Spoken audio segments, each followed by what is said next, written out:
Good evening, and welcome to the Tuesday, December 16th, 2025 Montgomery Township Board of Education meeting. We appreciate you all coming out on this chilly evening. At this time, I'll entertain a motion to reconvene in open session. So moved. Second. It's been properly moved and seconded to reconvene in open session. Any questions on the motion? All those in favor say aye. Aye. Aye. Aye. All those opposed, same right. Any abstentions?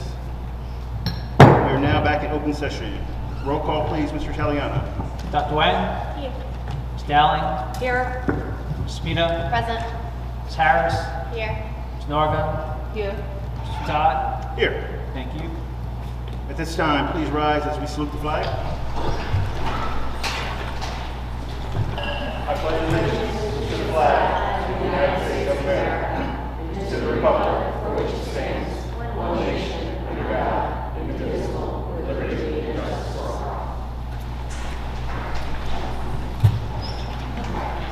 We do not have our student rep. At this time, we'll have our superintendent report and presentation. Superintendent McLaughlin. Good evening, everyone. On behalf of the Montgomery Township School District, I would like to extend my sincere gratitude to our three board members, Michelle Dowling, Joanna Fielak, and Anya Waleka-Jernigan, as they complete their terms as Board of Education members. Each of you has given your time, energy, and thoughtful leadership in service to our students, staff, and community. Your commitment to make informed decisions in guiding the district has had a lasting impact, and we are deeply appreciative of the countless hours you dedicated to serving the district both behind the scenes and in the public service. As you conclude your service, we want to thank you for your perspective, collaboration, and dedication you brought to the board throughout your term. Your contributions have helped shape the direction of our schools and strengthen our educational community. Although your terms might be coming to an end, the positive impact of your work will continue. We wish you all the very best in your future, and thank you again for your service to the district. As we move into winter break, we are excited to embark on our annual winter traditions. At Montgomery High School, we have our world-class instrumental music concerts tonight and tomorrow at 7 p.m. On Monday, the Chamber Choir will delight staff and students across all buildings with the district's annual district-wide caroling. We will conclude 2025 with our in-school winter concert on the final day of school in December. As is tradition, we will be entering a homework-free break. Winter sports are in full swing. Please check out our athletics webpage for daily schedules and visit the MHS Cougar Den for updates.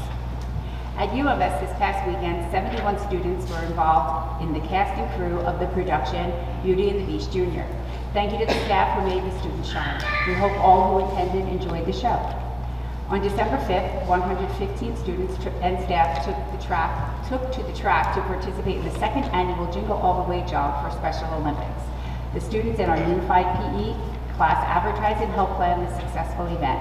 As a school, UMS raised $3,235, with a portion of the funds coming back to the school to support the unified programs. On December 9th, 25 students sat for the preliminary round of the UMS Spelling Bee. 10 students are advancing to the final round in January. At the end of November, the robotics team attended the local first LEGO League competition and performed well, and the club advisor was named Mentor of the Year.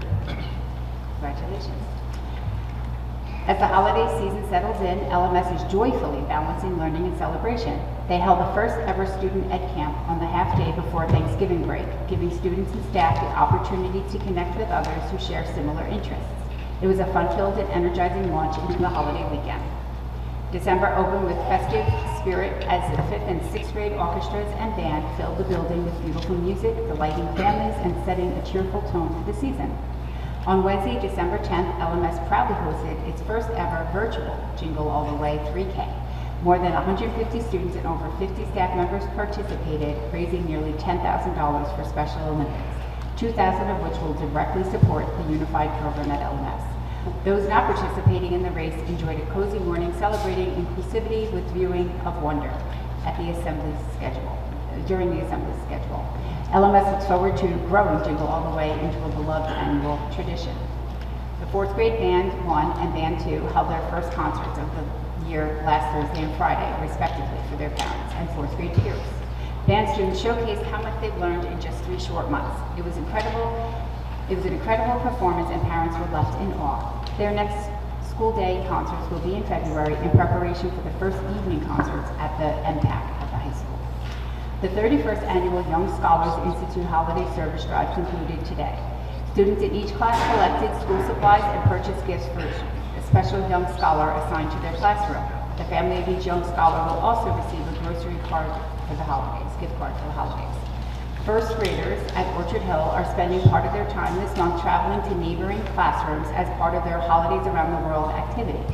Each teacher on a team takes a different holiday, and classes rotate through lessons on various winter holidays, like Los Pasados, Christmas, Kwanzaa, Hanukkah, and even winter solstice. The school's SEL focus for the month is empathy, as students across the grades learn what it means to have empathy and do so via various books, songs, and conversations. I wish you all a happy and healthy holiday. Enjoy time with your families and friends this winter break. I would now like to invite the district's Unified team to share a little bit about the program and their accomplishments and accolades, including the Outstanding Unified School Award that was presented to them.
I'll send it to you. Yes, I'll be here. I'll do my job. Thank you, Michelle, for repeating the way I would like you to. Good evening. I am Meredith Stralda. I'm a special education teacher at Montgomery High School. I am the Play Unified advisor as well as head coach for our Unified sports programs. Lisa Fioretti is my counterpart at the high school. She's not able to be here tonight, but I could not do all of the things without Lisa. And Joe Bassford is our Unified PE teacher who is phenomenal and instrumental in our success. This evening from the high school, I have two of our students who are Unified leaders, Grace Karowski and Kylie Capuzzi. I'm going to let Grace go first. She's going to share a little bit about her experience at Montgomery High School with Unified.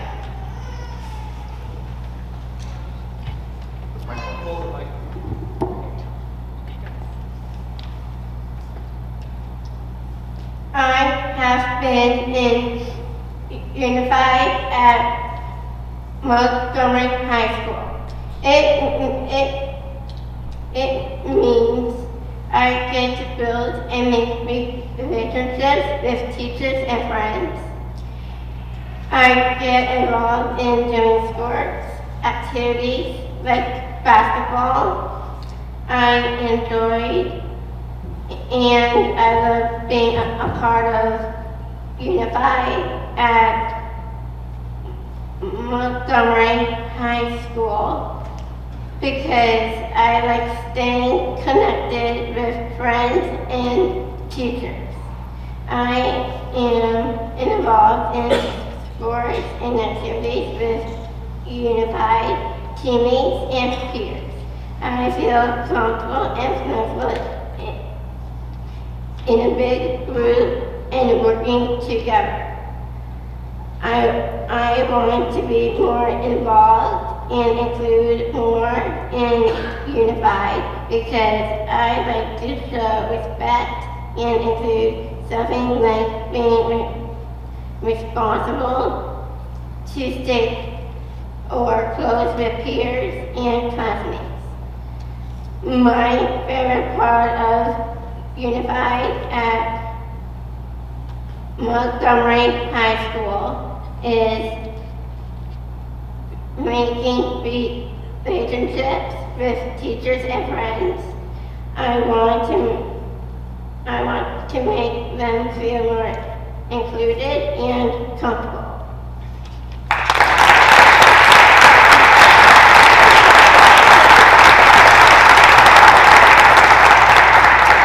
And because Grace won't brag for herself, Grace last year was on the statewide youth activation committee, which is part of our Play Unified program through the state. So Grace was one of about 8 unified leaders throughout the state who met periodically through Zoom calls to plan statewide activities for unified programs to bring throughout the state. So she's being very humble.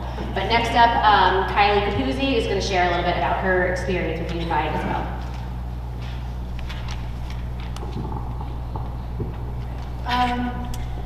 A little bit about my experience with Unified.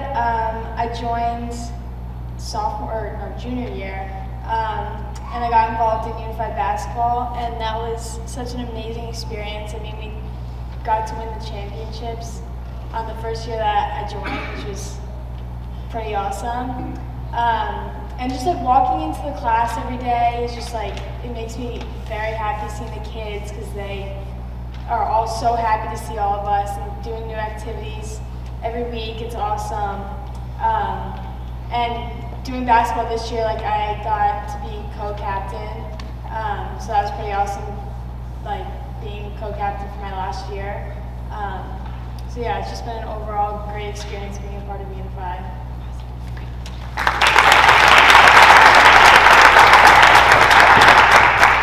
And Kylie is also being very humble. Kylie, we had a youth summit that we went to in October, where we were invited to Special Olympics New Jersey for their corporate sponsor luncheon. So they hosted a luncheon for probably like 30 to 40 of their top corporate sponsors, and Kylie was asked to be on the panel to share her experiences. So once again, very humble, but amazing youth leaders that we have at the high school today.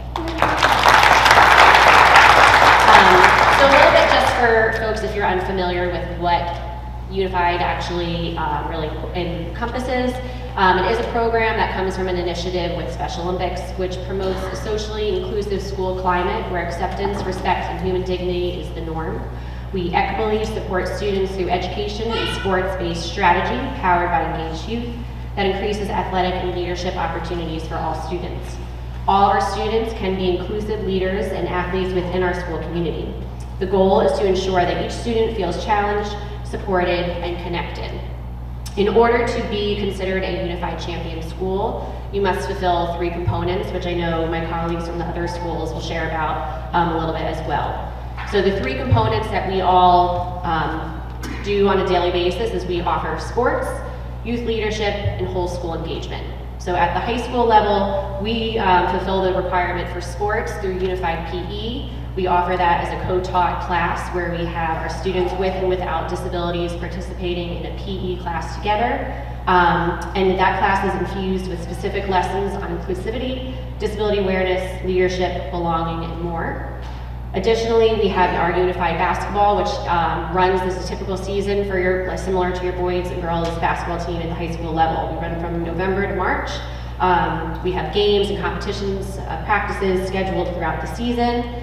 We have a roster that gets put on NJ.com. We put our stats in after every game. We get PowerPoints, our stats are there, all going into final competition and play at the end of the season. And like Kylie mentioned, last year we actually won the 2025 Unified Cup basketball competition at Princeton University, which was super exciting and fun. The second component that I mentioned was youth leadership. So at the high school level, we do that in a variety of ways. We have Unified Club after school, which meets 2 times a month where we can provide social and recreational activities for our students. So it might be things like crafts or board games, sports, karaoke, just dance. It's a chance for our students to collaborate and have fun together. Our students are leaders within that as they plan the activities that are coming through. As I mentioned, Grace was on the statewide youth activation committee, which was a very exciting and big deal. And then additionally, we take our students to the youth summits, which are offered at Special Olympics New Jersey, where our students get specific training in leadership topics. Some topics that we've had recently included women in leadership, teamwork in action, and leading with social media. Lastly, we have our whole school engagement component, which we fulfill at the high school through Spirit Weeks. Right now at the high school level, our Unified Club has partnered with the Student Council to do a Spirit Week leading up to the winter break. We're featured on the school's social media, morning announcements. In the winter, spring pep rally, our basketball team is featured alongside all the other teams that are running at that time. So pretty cool accomplishments that we came across in the past year is in spring of 2025, we applied to receive a national banner from Special Olympics North America, which was first reviewed by state program staff at Special Olympics New Jersey, and then was sent to a national certifying body of key educational leaders. So in addition to having those three components to be a unified champion school, in order to receive the national banner recognition, we had to actually hit 10 standards, and we did receive that banner this fall. So we have that at the high school. We are hoping to do a banner ceremony in the spring or late winter of 2026. So we'd love to have any of you folks join us at that, where we can celebrate our achievement through that. Additionally, out of 11,000 unified champion schools, Montgomery High School was chosen as just one of 33 to be recognized on ESPN's Unified Champion School Honor Roll list. So we got another very exciting award through that. And then Ms. McLaughlin shared out, we did receive in November, just a few weeks ago, the Outstanding School of the Year through Special Olympics New Jersey's Night of Champions. Kylie and Grace were there with me, along with Coach Bassler and Ms. Fioretti and some staff from the high school to receive that award. But we take a lot of great pride in all of the accomplishments of our students and our programs, and we really appreciate all your continued support. I'm going to turn it over to our UMS crew, who can brag about the amazing things that they do over there.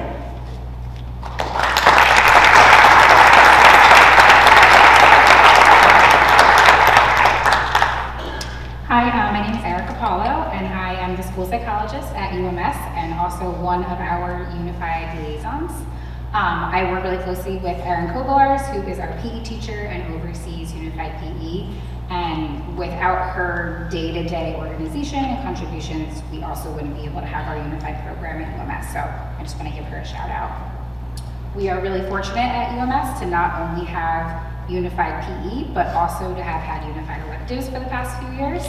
This year we have Unified Art and Music, which our students will talk about. And we also had Unified Global Leadership last year, which was a great opportunity for our students to be integrated and have experiences that they otherwise wouldn't have.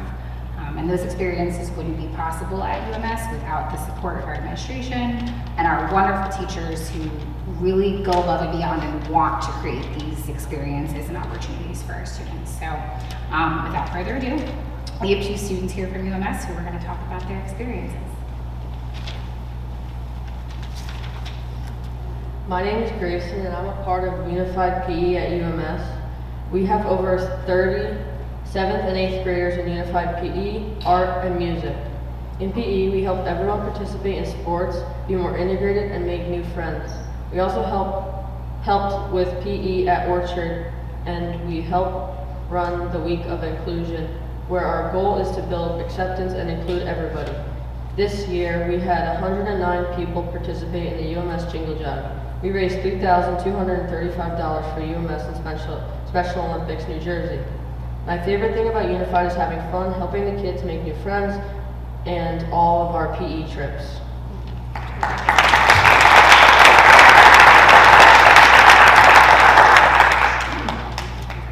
My name is Arpesh. I am a part of Unified Music at UMS. We also have UMS Art and Unified Music. We sing, dance, work with friends.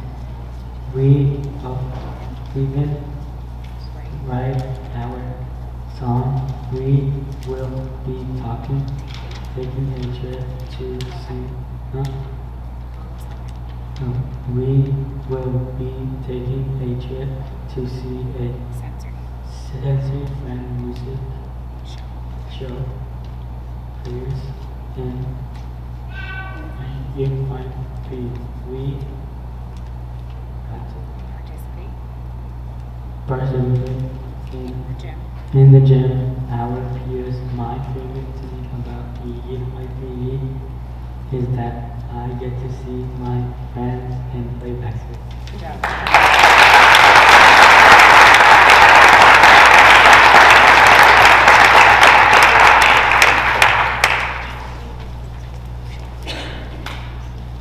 Good evening, and thank you for giving us the opportunity to speak tonight.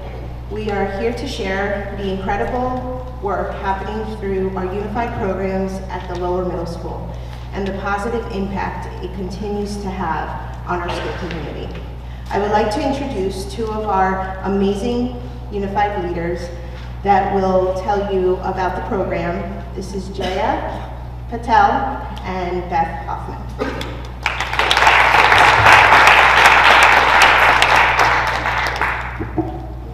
Hi, my name is Jaya Patel. I'm Beth Hoffman. At LMS, we have a unified PE program where students in the special education classes are partnered with general education peers. Together, we work together on developing PE skills while also building meaningful social connections. This program promotes inclusion, confidence, teamwork, and leadership for all of us involved. We also have a unified morning meeting, which brings together general education and special education peers to participate in greetings, games, team building activities, and communication exercises. These sessions create a space where we all learn side by side, celebrate each other's strengths, and form friendships that carry into the rest of the school day.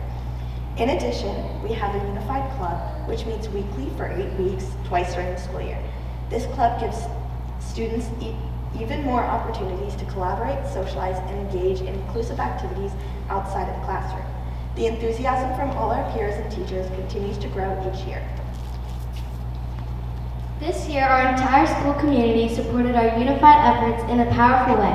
Through our whole school participation in the Jingle All the Way 3K for Special Olympics New Jersey, we raised over $10,000. A portion of these funds support Special Olympics programs statewide, and another portion will directly benefit our LMS Unified programs by allowing us to purchase materials and resources needed so we can continue improving and expanding what we do in our school. For me, Unified has been the best experience I could have asked for. Being part of this amazing community, making friends, and honestly just having fun is the best part of being in Unified. I was part of Unified last year in 5th grade, mostly because I had one friend that I knew was going to be in it. We weren't very close, and I was excited to spend more time with her. Not only did I build an amazing relationship with her, I also grew so many friendships with some amazing people. Ms. Clark and Ms. Romano have made Unified a safe, inclusive, and fun environment. Now as a 6th grader, Unified has meant even more to me, especially since I've gotten injured. I've seen just how happy this program makes everyone. I have not been able to do many of the activities because of my injury, but the club is always so much fun, even just to watch. Seeing the happiness on the kids' faces makes it all worth it. To me, Unified is a positive environment that holds a special place in my heart. I'm insanely grateful for Unified, as I have made so many new friends to talk to and wave to in the halls. Unified has taught me so much about friendship, kindness, and teamwork. I look forward to going to it every day. I didn't know that something during the school day could change how I view the world so much. It has shown me what inclusiveness, respect, and a safe space looks like. Last year I joined Unified not knowing much about it, but it soon became my favorite activity and became such a huge part of me. I met some very kind, fun people that I'm so happy I got to know. Something that makes Unified so special to me is that it brings people together and creates relationships that I will never forget. It is a place of inclusivity where everyone can be themselves and feel welcome, including me. I want to say thank you to Ms. Clark and Ms. Romano who have made this program for the amazing one that it is and for always making everyone feel loved and welcome. Unified isn't just a club, it's more than that. It's a community that I'm so proud and grateful to be a part of. The Unified program at LMS is more than activities and events. It is a model of what true inclusion looks like. It strengthens our school culture, empowers all of our students, and helps every child feel seen, supported, and valued.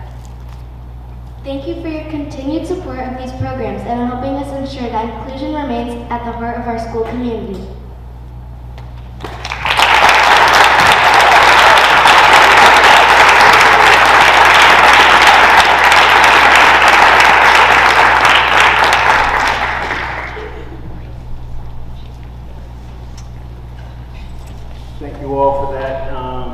To the staff, thank you for that amazing program, and mostly to the students. I just remarked to Superintendent McLaughlin that the theme that I got out of that is these students have developed friendships, and I think that is so important. So again, let's give them another round of applause.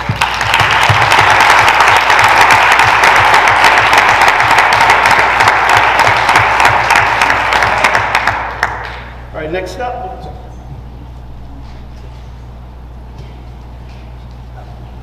And Superintendent McLaughlin reminded me that those in the Unified program do not feel obligated to stay for the rest of the meeting, but you're sure more than welcome to stay. Next up, we'll have representative report, starting off with MTA report, Mike Rizzoli, and good luck following that, Mike. It's always the way. It's always the way, you know? Maybe in 2026 I can go before the amazing reports. That way, you know, they can pick me up from the valley. We'll work on that. I appreciate that. All right. In the MTA world, we're still doing the winter clothing drive. That's continuing on, and we're going to keep it going. We've been having a lot of clothes being dropped off. The events we've run have been really well attended, so we're going to try to keep that going into the new year. We're also going to try to start doing our read-alouds. Last year they were extremely popular, especially with our Orchard and Village population. So many kids attended, a lot of people volunteered to do the books, so our Pep and Fast chair right now is looking at what books to select, and we're going to always have like a little book to go with it and a toy that represents what's going on, so we're going to have that going. And then we're getting prepped for Music from the Heart. If you don't know about Music from the Heart, it's a production that we put on as the MTEA. We partner up with the band, some students, and we run a full play. So that'll be coming up again in May. They're already starting to get things ready. I'm not allowed to say yet what show it is, so we'll have an announcement for that. And then with all the money raised, we take and give the scholarships to the students. So thank you very much. Thank you very much.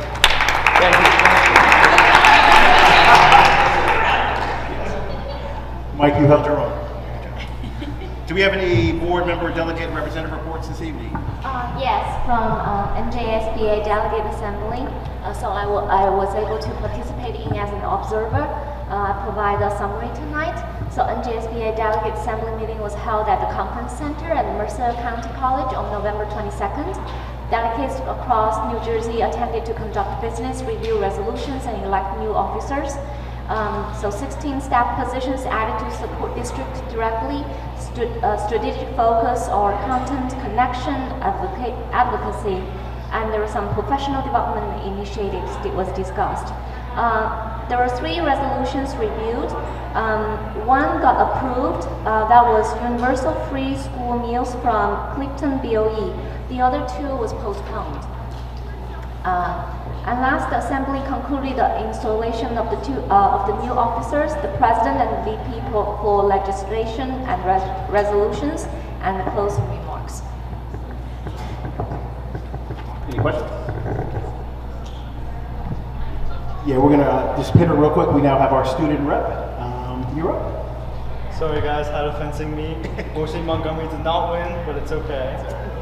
So, if anyone doesn't know, this month is Universal Human Rights Month, and students and staff recognized Universal Human Rights Month and the official day on the 10th, reflecting on human rights and the importance of dignity, respect, and belonging within the school community. Also this month, winter sports teams began regular season competitions across all programs. On the 10th was an MHS-PTSA meeting, and the following day was a financial aid workshop that took place in the Media Center and provided guidance on FAFSA completion, scholarships, and financial planning. And on December 13th was the NJBCA Tip-Off Showcase, where student athletes participated in a statewide basketball showcase event. And Hanukkah it begins on December 14th, and it's a holiday that commemorates the miracle of 1 day worth of oil burning for 8 days and symbolizes Jewish resilience. The remainder of the month includes celebrations, performances, and a holiday break. Tomorrow is the MHS Winter Instrumental Music Concert #1, and December 18th is the second evening performances. On December 22nd, choir students will participate in district-wide caroling events, and on the 23rd is an early dismissal and in-school winter concert. If anyone was wondering, I'm not going to be in school. I'm going to California. So there's that. Don't brag. And something I think we've all been waiting for is winter recess and a homework-free break. School will be closed with no assigned homework. And I think we all know what day Christmas is on. But it's basically a holiday to commemorate the birth of Jesus Christ. And the first night of Kwanzaa is December 26th. And it's a time where families come to gather to light the first candle on the Kinara and celebrate unity. And December 31st is New Year's Eve. Also, students showed interest in more exposure to a wide range of career paths. A school-wide career fair featuring professionals from fields such as STEM, healthcare, business, trades, and the arts could support students in exploring future options and making informed academic and career choices. Thank you. Thank you, sir. All right, are there any other board member, delegate, representative reports this evening? For the PTA, PTO, a quick little note. They would like to thank all the donations and volunteers for our school community who have helped with cider and donuts, stock the staff lounge at LMS and UMS, and as well as the Woot Woot Thanksgiving wagon.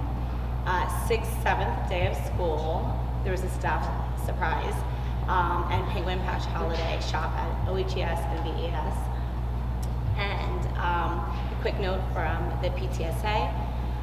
Since the last month, there's been an additional 15 families that have joined, so that's bringing the total to 131 PTSA members.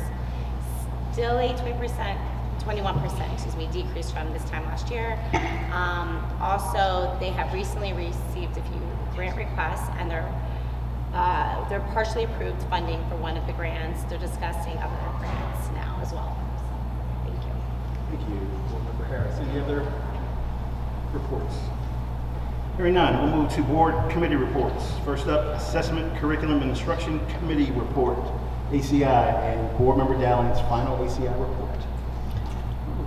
I'm going out with a bang. I have not one report, but two reports. We've met twice since the last board meeting. The first time we met was on November 21st, both virtually and in person. First, we heard a recap of the October Professional Development Day that was held for all faculty and staff. The day included topics covering content-based work and district-wide initiatives. LMS covered school-wide climate and SEL initiatives. OHES hosted Character Strong, which helped teachers to have consistent language around behavior issues that may arise. The other buildings covered topics including core curriculum, data, and universal design for learning, UDL.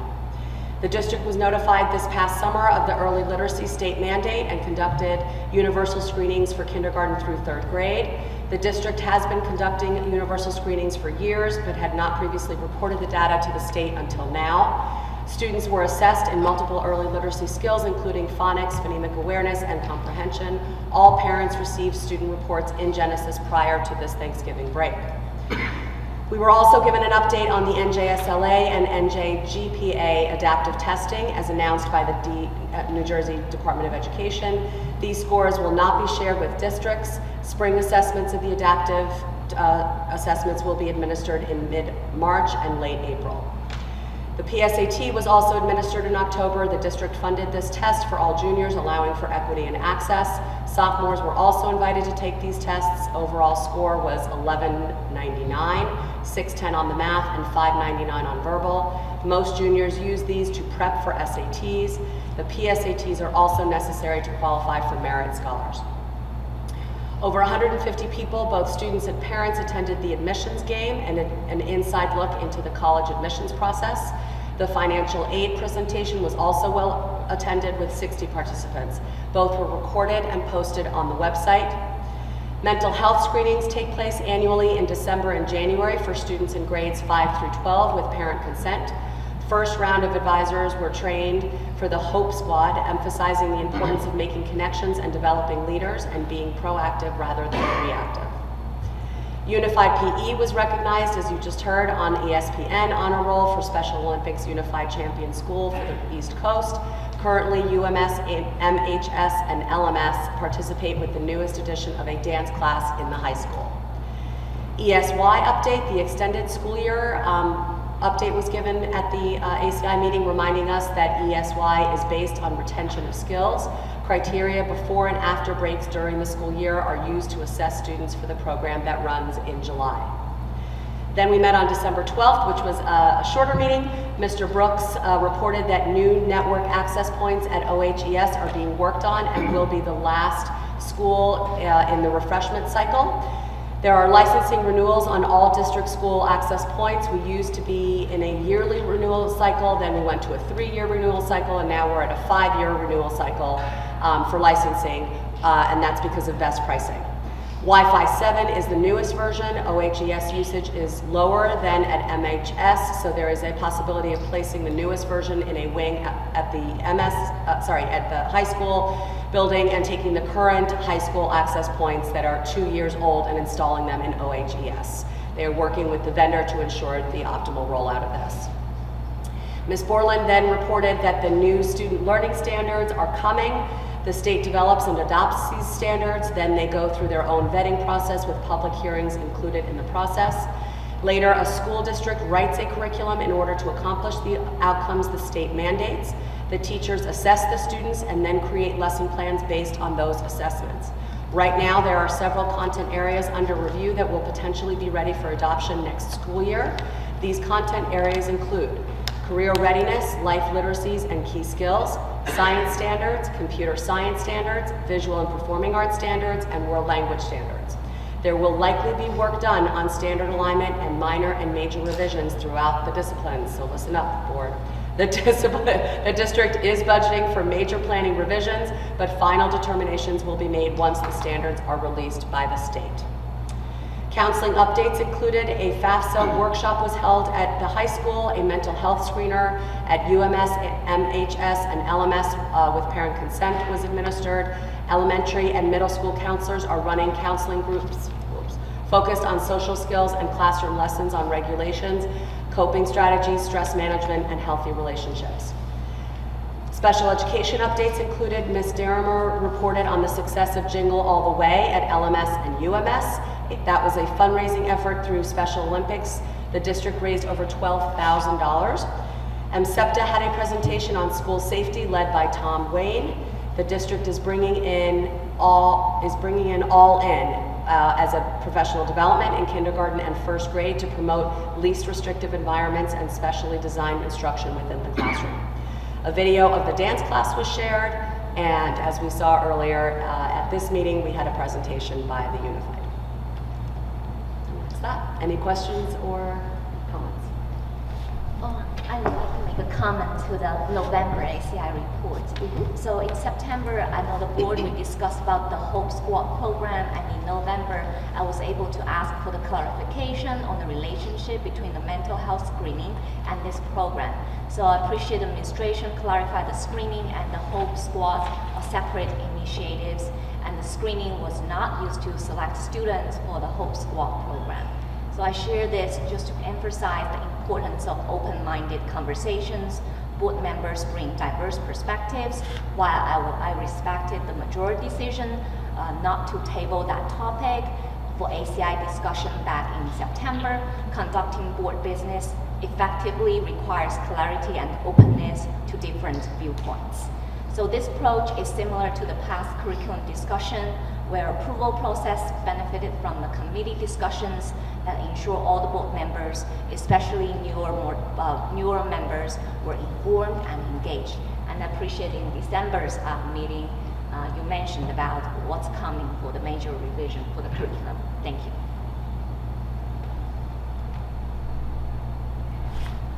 Any other questions, comments? Hearing none, we'll move to Operations, Facilities, and Finance Committee. Board Member Nurgan will be reporting today.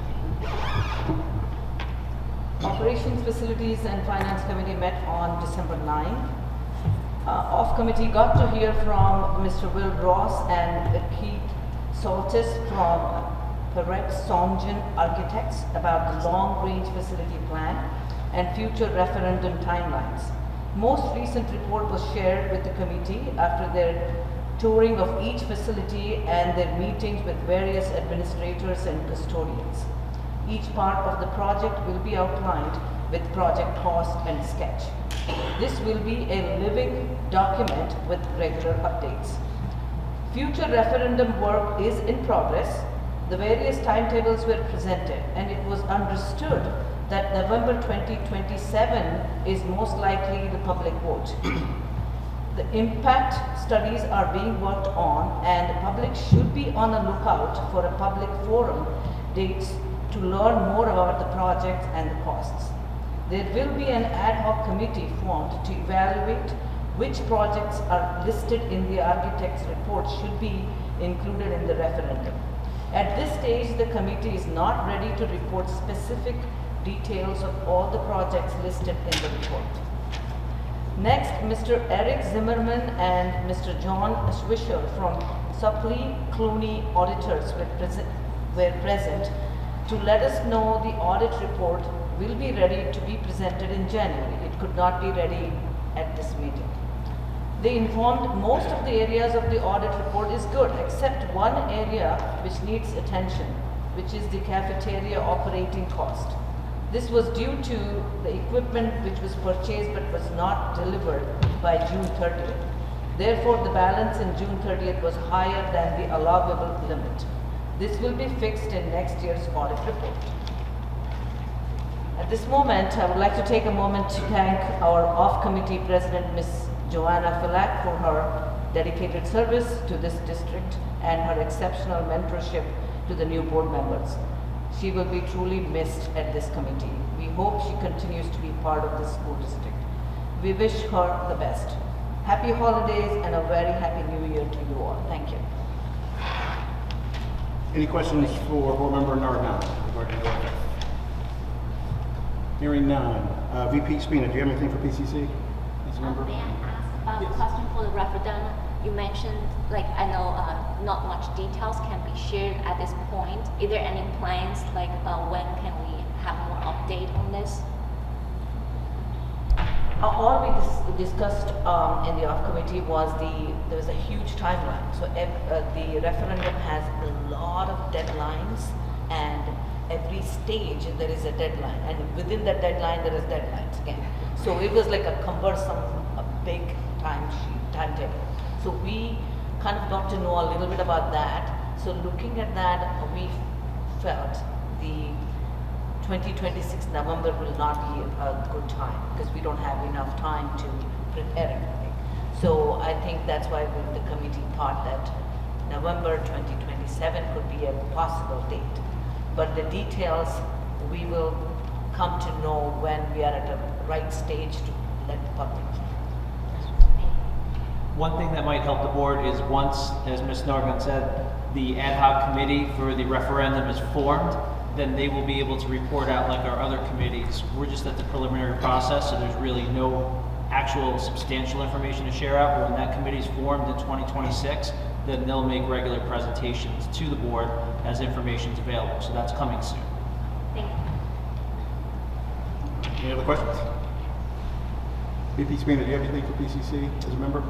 No, the only thing that PCC did meet briefly, and the only things that were discussed were the previously read policy updates that will be voted tonight. Thank you. HRC met on Monday, December 8th, 2025. We discussed the establishment of a security coordinator substitute as a new position at the request of Security Director Tom Wayne. Currently, there are security coordinators in all the buildings, and when a coordinator is absent, someone from another building must provide split coverage. Establishing a security coordinator substitute would allow full coverage for each building when a coordinator is absent. The recommended pay for this is $35 per hour. And she's not here. Assistant Superintendent Kelly Mattis said I was conflicted from applying for this position. Additionally, we discussed the personnel budget calendar. In December and January, budget managers submit their requests for any changes or additions to personnel and provide justification for the requests. The meetings were slated to start taking place the week of December 8th. And that was all that was discussed at HRC. Any questions? Hearing none. At this time, I entertain a motion to approve the November 18th, 2025 executive session minutes and November 18th, 2025 business meeting minutes. So moved. Second. It's been properly moved and second. Any questions on the motion? Hearing none. Roll call, please, Mr. Taliano. Dr. Wang? Yes. Mr. Allen? Yes. Spina? Yes. Ms. Harris? Yes. Ms. Nargon? Yes. Mr. Todd? Yes. Thank you. Motion's carried. Thank you. At this time, the board acknowledges the correspondence to the board. Just prior to the action agenda items public comment, the board is proud to announce that we have reached a tentative 5-year agreement with the Wheels of Change, which represents the bus drivers, the bus aides, and the dispatchers. More details are to be followed. We're just working out some of the language. I want to give a big shout out and thank you to the new union. President back there, Mr. Mistretta, you can take a bow. Your team, Kathy, and everyone, we appreciate it. To my board member committees, Benita and Michelle, and our board attorney, Vic, great job, and it was a great process, and we certainly appreciate it. Action agenda items, public comment. The Board of Education welcomes and encourages input from the public. Members of the public are allotted one opportunity to address the board regarding the action agenda items only for up to a maximum of 3 minutes per speaker. All comments must be directed to the board. Before you make your comment, please state your full name and address and enter both on the Chromebook provided. Being mindful of privacy rights regarding students, board employees, and board members, and to avoid any liability on the part of the speaker, the board discourages defamatory and discourteous remarks. The public comment portions of the meeting are not structured as question and answer sessions, but rather are offered as opportunities for the public to share their thoughts with the board. The board may need to refer an issue to the superintendent if the issue has not been handled through the appropriate chain of command, usually starting at the school level. Responses may be provided at the end of this session. Any public comment on action agenda items? Any comments on action agenda items? Hearing none. Public comment portion is closed. At this time, I entertain a motion to approve action agenda items 1.1 through 4.4. So moved. Second. It's been properly moved and seconded to approve action agenda items 1.1 through 4.2. Mr. Italiano, roll call, please. Dr. Wang? Are we having a discussion? Discussion. Oh, If there's any I apologize. discussion- Discussion. I apologize. Please. So I have a question to agenda item 2.5, educational research project. I wonder why this one asked for the board approval. Is that because get involved into human subject? Is like we are serving kind of like IRB department for the school district? It's the middle school social studies teacher who has a research Yeah, grade project. 7 social studies teacher. Yeah, it's based on our policy. It's a policy. It's just based on the policy. Oh. We always have to approve. So like for the few, I know we added in AP seminar and research. If they conduct study, they will also ask for the board for approval too. But that's different.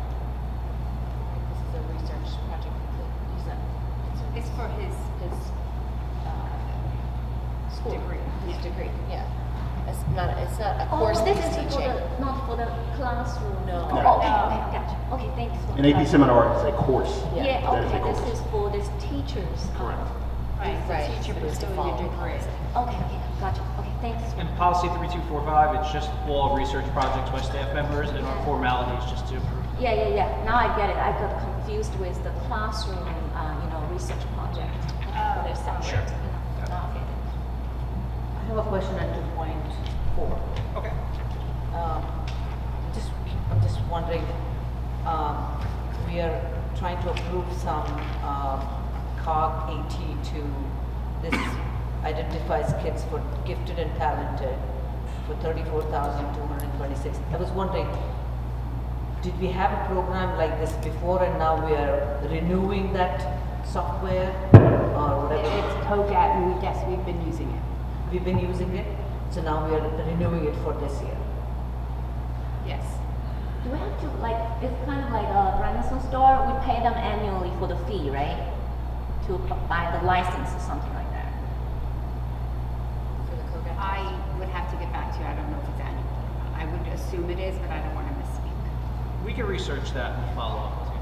But it's a program that we use, correct, Mr. Walker? Yeah, we've been using We've been COGAT using COGAT years. for a while. Yeah, That's a long what, time. that's what I understand. For the GT program, I think that's one of the measurements they use to identify the kids for the GT program. Correct. Yep. You have to renew it, it just, I don't know if it's yearly It's or. a license. Yeah. Year license. Yeah. They're all different. I'm just curious because this kind of licenses sometimes we buy for 1 year, sometimes we buy for 3 years because it's cheaper to buy 3 years, right? But then when it's expiring, do we budget that for the year which is expiring, or it just comes up like this? Did we budget this 34,000 in this year? Of course. Yes. Okay. So it's already budgeted. This isn't. And remember, it's not to exceed 34. Okay.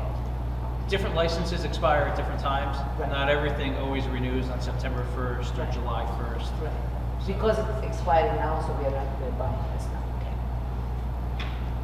Any other questions? Roll call, please, Mr. Jelliot. Okay. Dr. Wang? Yes. Ms. Dowling? Yes. Ms. Spina? Yes. Ms. Harris? Yes. Can I abstain 4.1, 4.2? And yes to everything else? Yes, yes, sir. Noted. Thank you. Yes. Norga? Yes. Mr. Todd? Yes. Thank you. Motion's carried. Thank you. New business from the public. The Board of Education welcomes and encourages input from the public. Members of the public are allotted one opportunity to bring any new business to the board for up to a maximum of 3 minutes per speaker. All comments must be directed to the board. Before you make your comment, please state your full name and address and enter both into the Chromebook provided. Being mindful of privacy rights regarding students, board employees, and board members, and to avoid any potential liability on the part of the speaker, the board discourages defamatory and discourteous remarks. The public comment portions of the meeting are not structured as question and answer sessions. The board may need to refer an issue to the superintendent if the issue has not been handled through the appropriate chain of command, usually starting at the school level. Responses may be provided at the end of this session. Any comments from the public? Any comments from the public? Last call. Any comments from the public? Public comment session is now closed. Any new items of discussion from the board? I have some questions. I was reading the board member manual and said November, December, we do district performance review. And is that something for our board to review or? So the district performance review, are you referring to CUSAC? Either that or We we just approved did that. the state assessment, performance assessment last month. So we submit it to the state to review, and that's not something for the board member, with something, right? I don't know what you're referring to. Like the files, everything you submit to the state, and like open to the board to review, or no, it's just submit to the state? No, I mean from that handbook, I don't know what that is referring to. It seems like she's referring to CUSAC. Like if that's for CUSAC, I actually shared that for the first time at Montgomery. I actually shared that with the board, and the board had to approve that we went through a district performance review process. So that's the process you mentioned. And then I submitted that to the Department of Education before the November 15th deadline. And I actually shared all the files with the board in a spreadsheet. I don't think the board will get to see what they have submitted to the county. Say if the CUSAC needed a personal file or something like that we don't see that. I think they will submit that to county, and then the county will see that, and then and they give the grades. So we don't get to see the Everything is information. submitted already. I shared the template basically because I was asked to give the board an idea of what goes on in the process and what is review. And what Board Member Norgan said, that is an accurate assessment of what the process is. Lot of confidential stuff is being uploaded. So. That clarified the question. And I do have a question for lawyer too. Is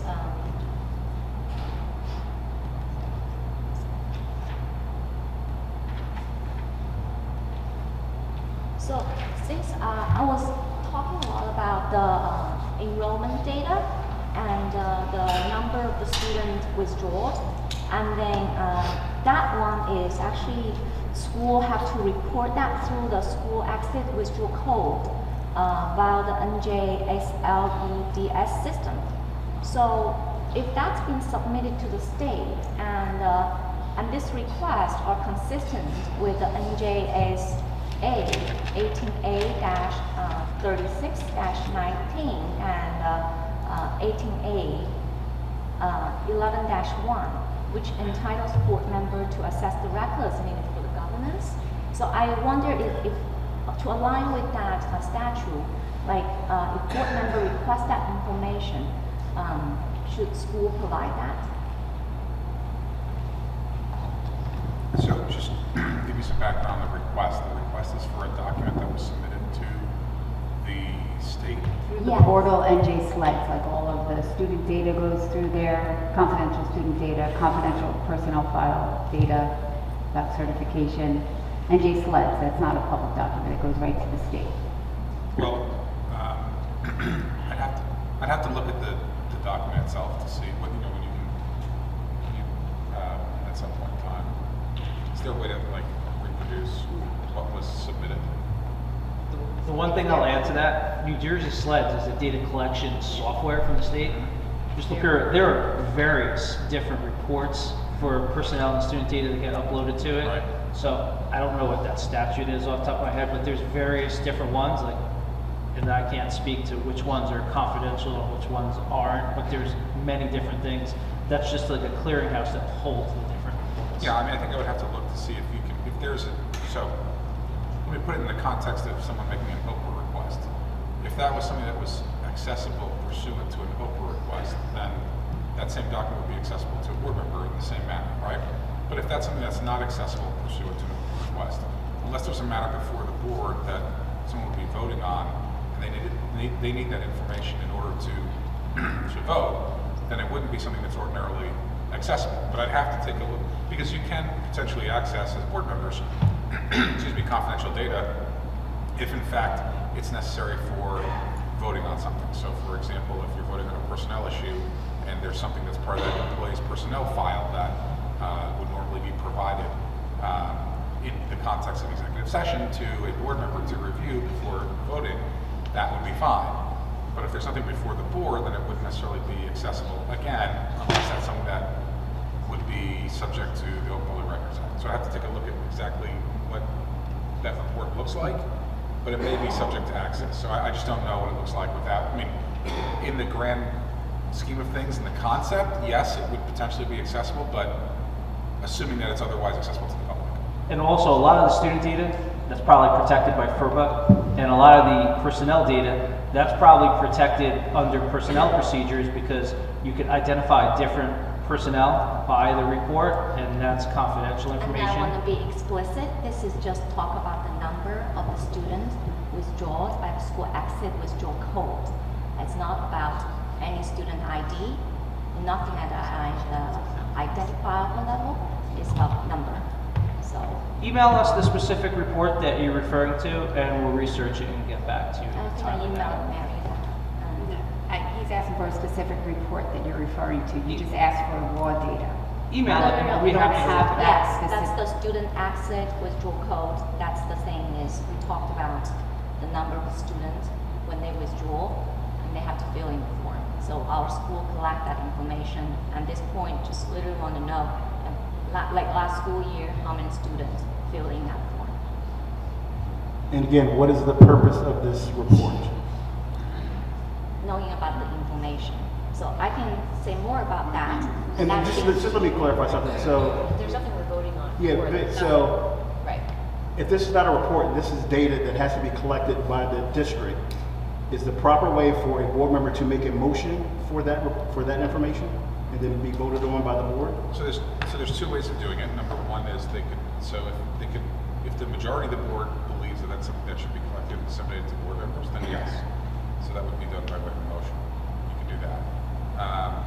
Separate apart from that, if it's the document that, or if you can generate a document, so just to be clear, under the Open Public Records Act, normally you get access to records, right? Right. If you could create a record, normally we don't create records for Open, but if you could create a record with a couple of keystrokes, right? So just like print a report for this, and it's literally takes 10 seconds or 15 seconds to create it. Yes, that would be something that we would have to, quote unquote, create, right? There was a case about that, I think it was PAF versus, I forget what school district it was, but that would potentially be subject to access. But again, so long as the underlying document that would be produced is subject to access under OPRA, then yeah, we could produce that. But I don't know what's in there. I'd have to see, like, for example, if that's something that your business administrator can run that report saying, okay, this is the information that's being sought.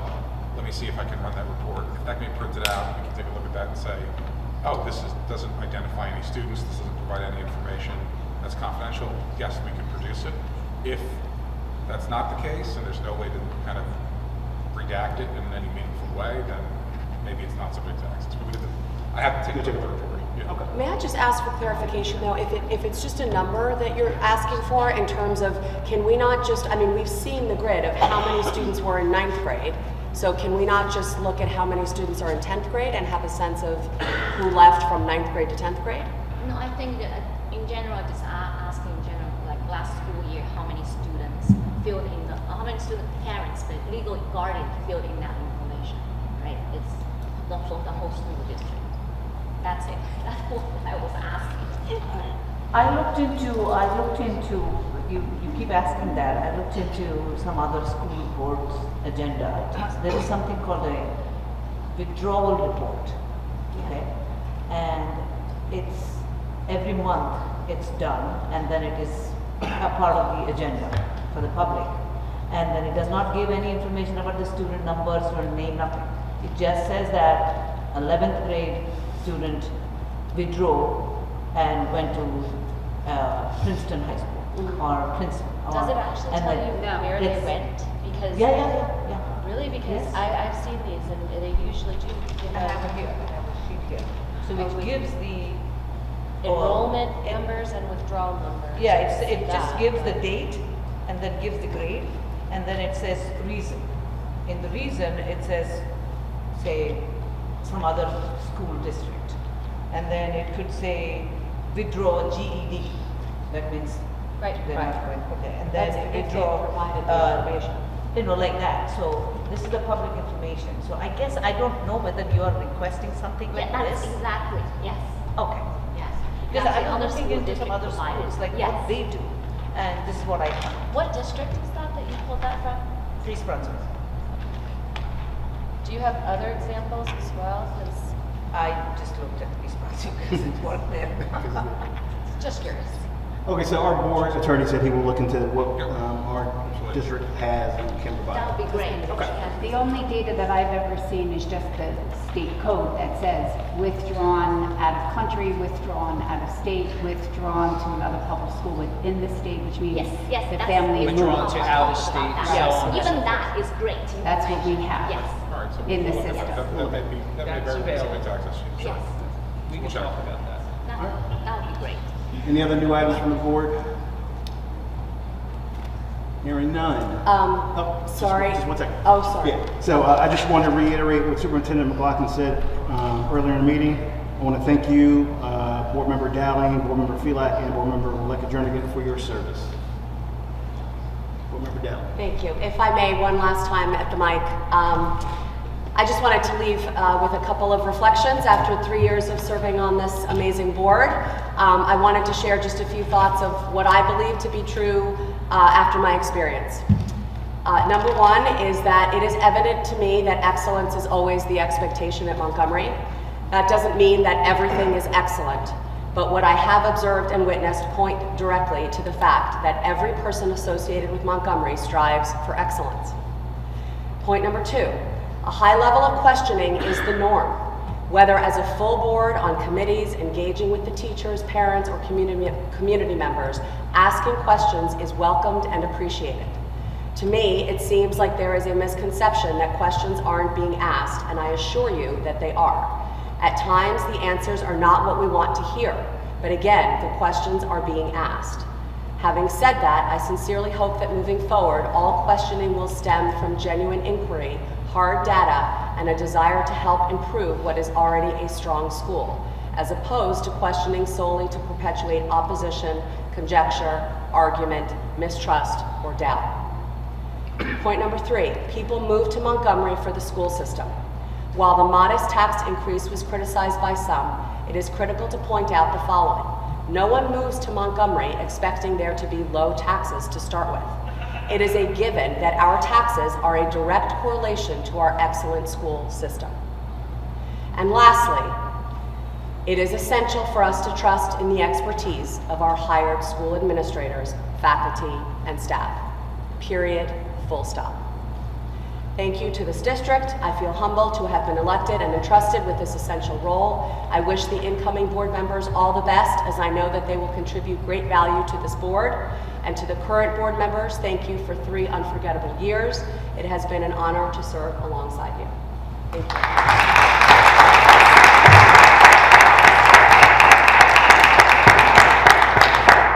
I also want to say something for the 3 departing board members too.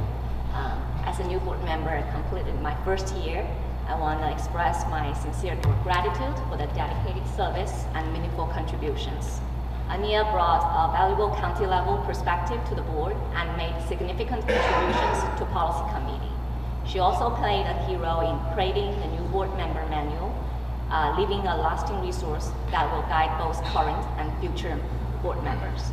Joanna constantly shared her strong financial expertise and was a steadfast advocate for student clubs, helping ensure student voices and interests were reflected. And Michelle made contributions in the areas of student counseling, bringing care, insight, and a commitment to student well-being. I'm very grateful for their time, leadership, and service, and I want to thank them for their lasting impact they have made on our school district and community.